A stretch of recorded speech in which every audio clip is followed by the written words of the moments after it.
Welcome to Mosaics, a podcast from the Idaho Office for Refugees.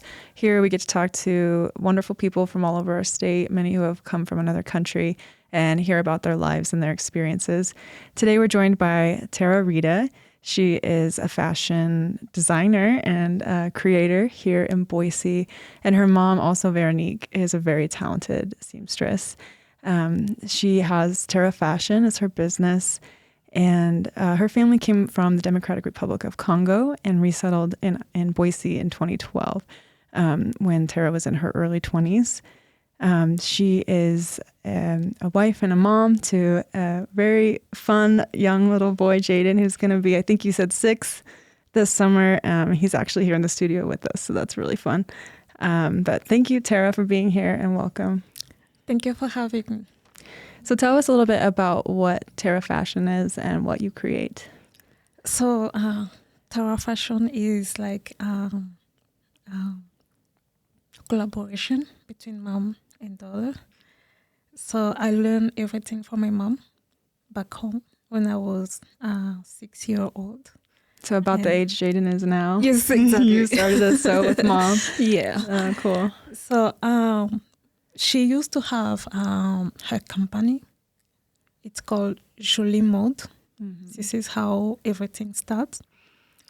And when I was little, I was like born in, like living in the fashion, sewing all the day, every day, because the company was close to her house. Yeah, so you lived and breathed all the beautiful fabrics and fashion and your mom's ideas.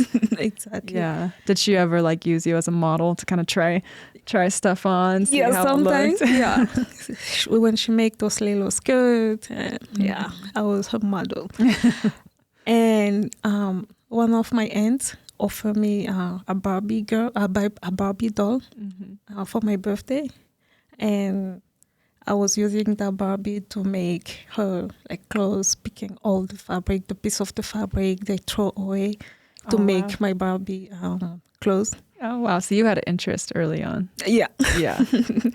So sometimes I use the rubber band, like to tie or to make a style, like to just put something and it look good. Mm-hmm. And I was making, and some of my friends really love it. They like it. And I start making a lot. I share with my friends, or we exchange. Like they give me candy. Mm-hmm. Oh, I give them what I'm making. Oh wow, little entrepreneur. Yes, making your candy income. Oh, that's awesome. This is how I was doing with my friend, and I was doing more and more of those clothes. And I start using needle with my mom. She helped me, and we are doing together. But I was happy to do it. I love it. I love fashion. So cool. Yeah, it's cool. You can share that with your mom. Mm-hmm. And I'm trying to picture you as a little girl. Can you kind of describe was it a big city where you were living, or was it a smaller town? Can you kind of describe what that was like? It was not that big. It was not so big, but it was a good city, and we're living a good life and normal life until everything came, the violence came, the war came, and we were forced to move, to leave to the country. And at that point, how old were you? I was 8. You were 8 years old? 8, yeah. 8. And your mom's career, your mom, you were telling me that she had gone to Switzerland to study fashion. Yes. And get a degree. Yes, she got a degree. And when she finished, she go back home. She said, okay, I will go back home and build my business and work back home. Mm-hmm. Yeah. She was so happy and go back home, build her business, her company. She hired a lot of people who were working for her. And yeah. Wow. Life was good. Yeah. And how many children did she have? Like, how many siblings do you have? 3. Mm-hmm. Yeah. So she's raising her family, getting her career going. Yeah. And you said violence came and you had to leave. Yeah, you have to leave the country. And it was hard. Yeah. I can remember that day the morning, the phone was ringing all the time. Or, those old phones. It was ringing like all the time. Family were calling all the time. We have to go. Where are we going? Like, to stay in touch, to know where those are going, where are we going. But the time was so short. Yeah. You have to go. Did you know you had to go because there was like a militant faction coming into town, or? Yes, her family were like a target. Mm-hmm. Yes. Okay. So the only decision was we go. Just get out. Get out. Like now. Mm-hmm. Don't lose time. Did you have to leave all your stuff behind? Yes. Everything your mom was working on and yes, everything. Wow. So we just take some few important things. I know my mom have her album when she was in Switzerland when she was a model. Okay. Yeah, she got her album and some of few things it's really close to her heart. Yeah. She said that. And I have my Barbie. You did? You brought your Barbie? I still have her. Really? So we survive a lot. Oh my gosh. You have? Yeah. Wow. Mm-hmm. Did you watch the Barbie That's the movie? only I was thing like, I did did. you watch the Barbie movie and just cry? Exactly. Wow. Yeah. So, yeah, it was hard, but we made it. You made it. Where did you go first when you left? We went to the close border. It was Central African Republic. Okay. It was so close to the city we are. So yeah, we just go and took the boat and left. And then were you able to connect with the UN there, the United Nations, to apply to be refugees, or how did it come about that you were able to come to Idaho? So the place we were, it was like village. Mm-hmm. We have to move again to the big city. Okay. So it takes us time, like 3 months. Okay. To left, like to get to the big city. And did you feel safer at this point once you got out of the country, or did you still feel on edge? It was so scary too. Yeah. So scary. And there we find the same thing. Really? The violence again going on. Okay. It's like sometimes we feel like we are double refugee. Mm-hmm. We were refugee, and then we need to find somewhere to go again. Okay. And I remember one day, the violence started, and we don't know where to go. Mm-hmm. They were shooting like all over, and my mom said we need to left to find somewhere where we can go and stay for a couple of weeks before we can, because her street was like quiet. Everybody left. Mm-hmm. They go to the camping. Their camp like village to stay there for a couple of weeks or months before they came back. Mm-hmm. But we don't have nowhere to go. Mm-hmm. We just stay, and that day my mom said we cannot just stay here. Yeah, we have to left and go somewhere, find the group where people are going, we can go and stay. And then we go. We went to someone's house, one lady, and she said, no, in my house. Oh, like a local resident? Yes. She's scared that if you stayed there, you might endanger her too? Yes, she was like on her, in front of her house, mm-hmm. And some of people were coming and going inside of her house. We didn't know it's her family, and we said, okay, maybe we can go and stay there until when it gets quiet, we go out and continue. Mm-hmm. And she said, no, in my house. Mm-hmm. So you felt rejected there too. And her neighbor say, come in my house, come. Oh, good. And we were so lucky. It's like an angel. Wow. Yeah, she said, come in my house, go under the bed, hide yourself under the bed. You will find your friends, they are there. I say, okay. Oh, man. And we just go, and there was a lot of people in the house. So she had invited a lot of people in. A lot of people in. Yeah, it was so... so emotional. Mm-hmm. Yeah. And we didn't know if we can get in the house. We didn't know what could happen. Yeah. Yeah, like the next hour. Yeah. She hadn't let you come in. Mm-hmm. Yeah, she was like her save. Yeah, she saved her life. Like an angel, you said. Yes, she saved her life. And that's probably brave too of her. Like, I don't know if she was probably scared too, but like, what amazing thing to do for someone. Mm-hmm. Like, literally. Yes. And all we need is finding somewhere we can be safe. Yeah. Like, yeah. And wow. And it happened. We find somewhere to stay like 2 weeks before we go back. Did you stay with her for 2 weeks? Yes, for 2 weeks. Okay. And when things start getting better, and we go back to our house, because where we were, it was no refugee camp. They don't have refugee camp, so we live like all the citizens. You rent the house, so you live normal life. Yeah, it's incorporated into the rest of. Mm-hmm. So wow, that lady was a bright spot for you as a kid and a family, and a terrifying time in your lives, and you were able to find some safety and kind of decide what to do next. And where did you? So this all happened when you said you were like 8 years old. No, that one happened when I was like 13. Oh, okay. 13. So there's multiple incidences of violence that you had to hide, and then you could go back to your house. Yeah. And it's just very tumultuous and unpredictable. Yeah. So it's like when we left Congo, we went to Central African Republic. So the same thing kept happening, like all the time. Yeah. And then finally it's like, we just need to. Did you apply to be refugees or? Yes, we applied, but my mom was working on for a long time, but it took her a long time. Takes years. Yeah, 14 years. So 14 years? Yeah. Wow. Yeah.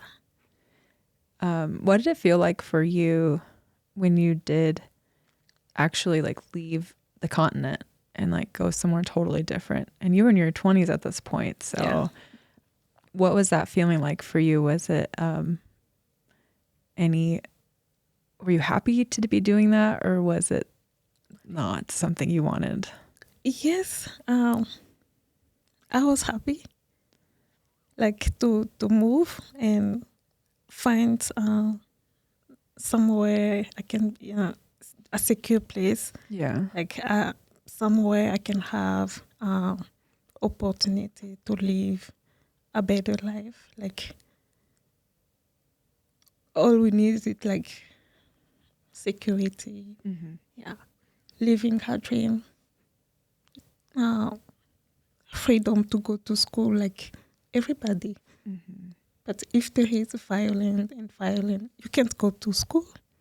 You can't work. You can live your dream. So everything will shut. Becomes all about survival at that point. Yeah. So when we get chance to come here, it was like, okay, a big door is open. Mm. Yeah. We're going to have opportunity to live a good life. Yeah. Like everybody, to work. Yeah. To have like a second chance. Yeah. Of living and build her dream. And your mom didn't leave her dream behind. I know well. She kept going. And you probably joined with her too. Yes. At that point. When we came and we say, okay, I know the language was like the barrier. Mm-hmm. That was the big challenge, the language. Yeah. And we get it. It was not easy. It was not easy. We say, okay, we can start again. Let's do again what we left behind. Mm-hmm. Thanks God we're still alive. Mm-hmm. We can do again. We can do more. Yeah. So we say, okay, let's do it. Let's open the store. It's another opportunity to go. Let's go. Yeah. And we opened the store. We were so happy for the beginning, and I didn't know much English that time too. Was it French that your family French. predominantly speaks? Is French? Yes, French. Okay. French and Lingala. Lingala. Okay. Yes. But I was happy about the store to learn English too, because I want to see a lot of clients, a lot of customers. Mm-hmm. So it's a good place for me to practice my English. Yeah. Like every day. Thrown right in. Talking. Yeah. Did you go to the English Language Center? Yes, we went. Did your family go together? Yes, we were going together until when I start working. Okay. Yeah, I stopped going. So they give you a little bit, and then you have to just jump in the deep end. Yeah. Okay. Yeah. What was your business at that time, and what were you selling?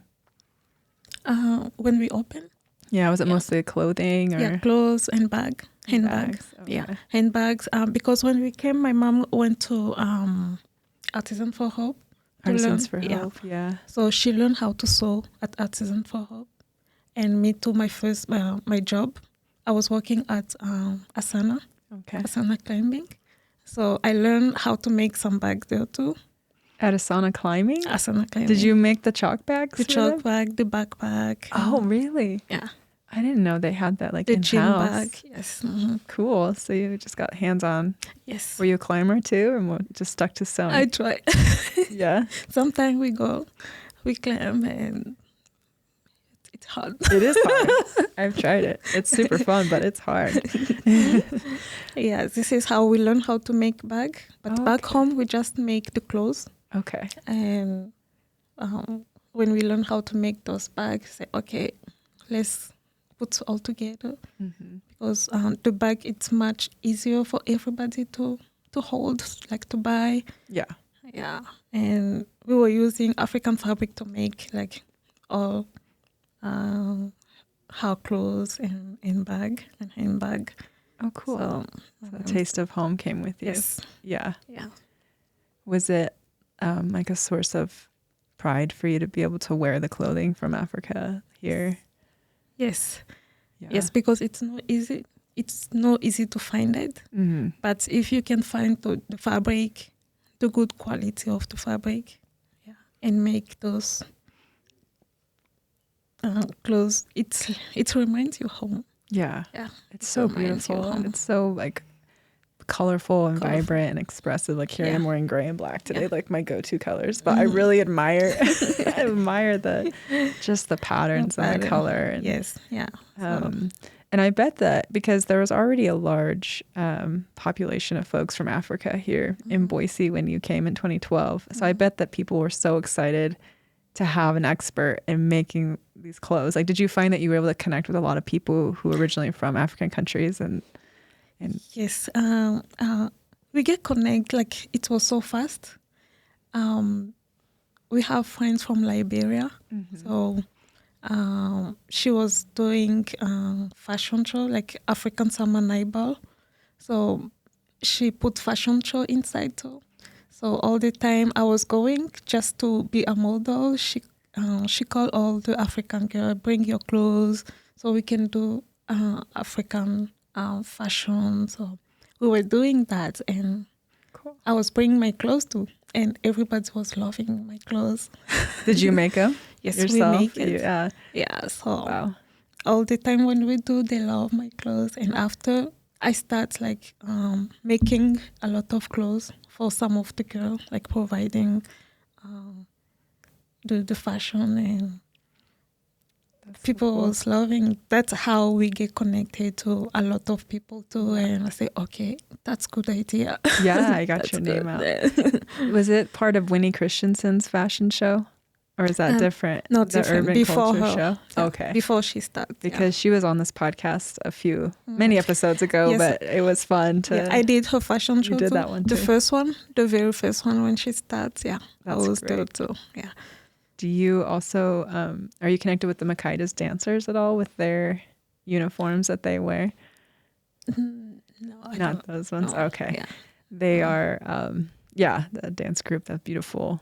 Oh, the no, yeah. The Makata, no. I don't do the outfits, yeah. Okay. Yeah, but I love that dance, yeah. Yeah, I love fun dance group from like Liberian roots, but for sure, yeah.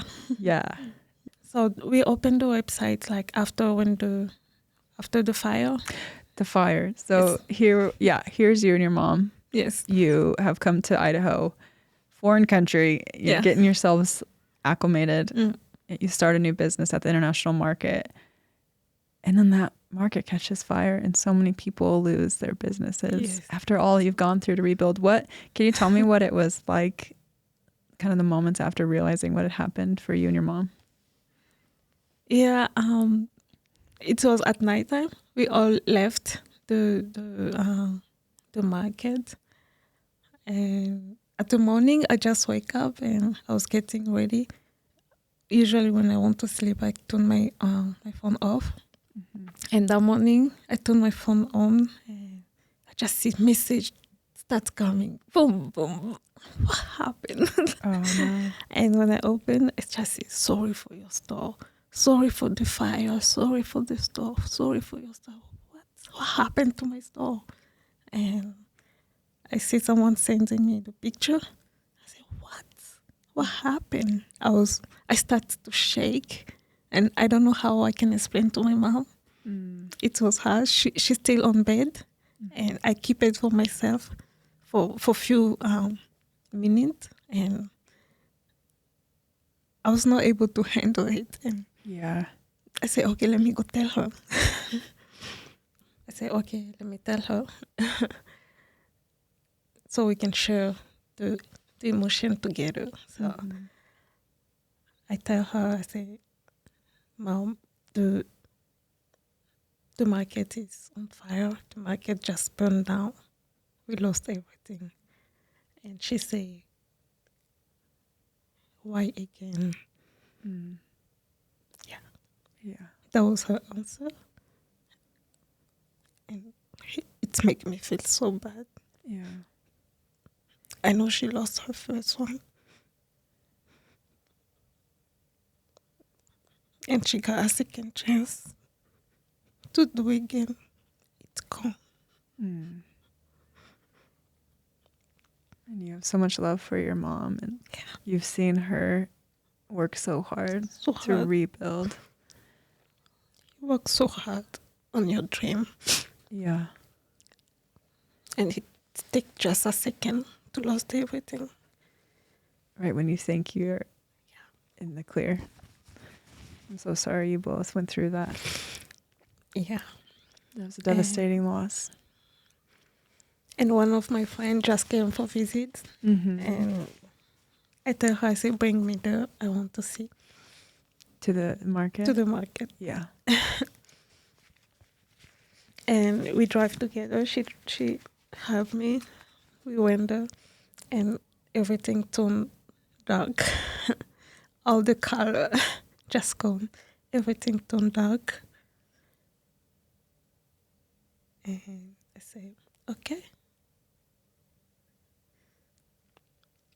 I just started crying, and I was not able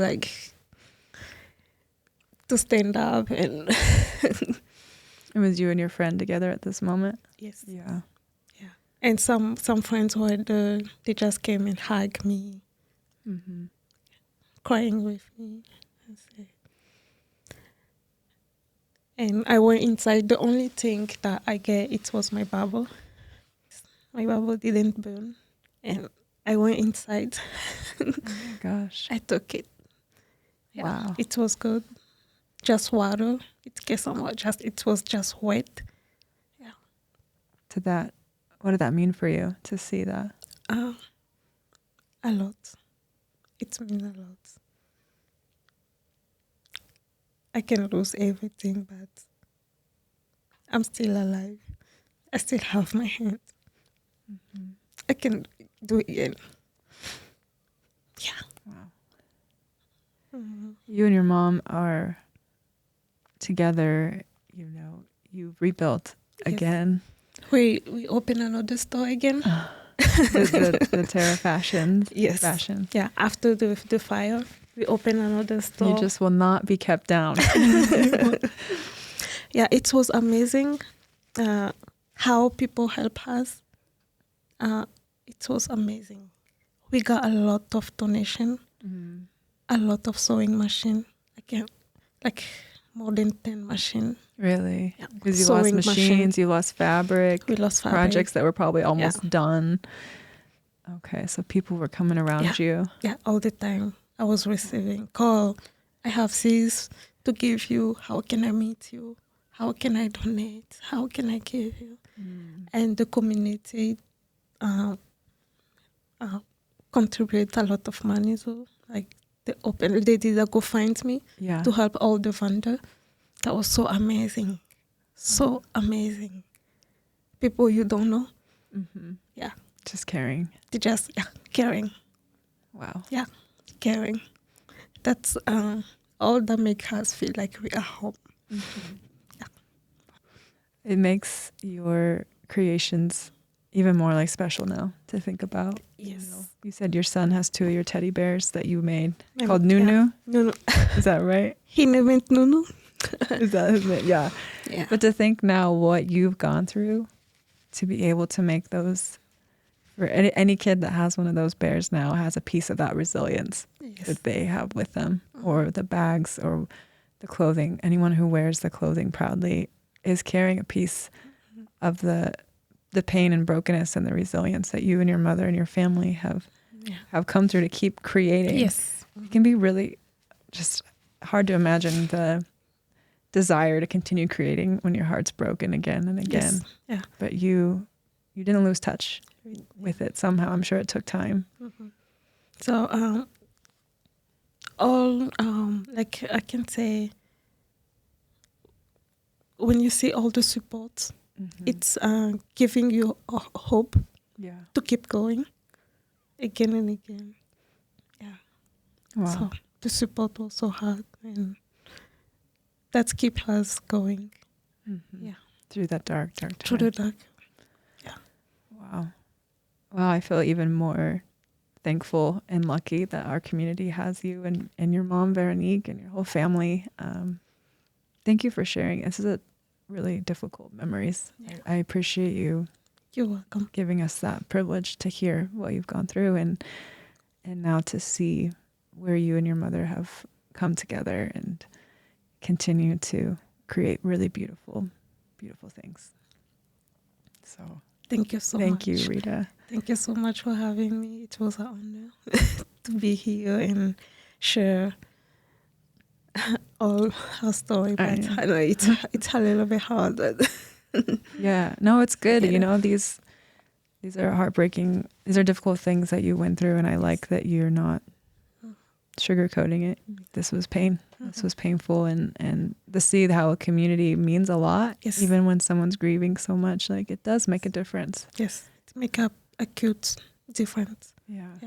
That's why I always say, be kind. Be kind to each other. You don't know. Yeah, we have no idea. Yeah, you don't know what someone is going through.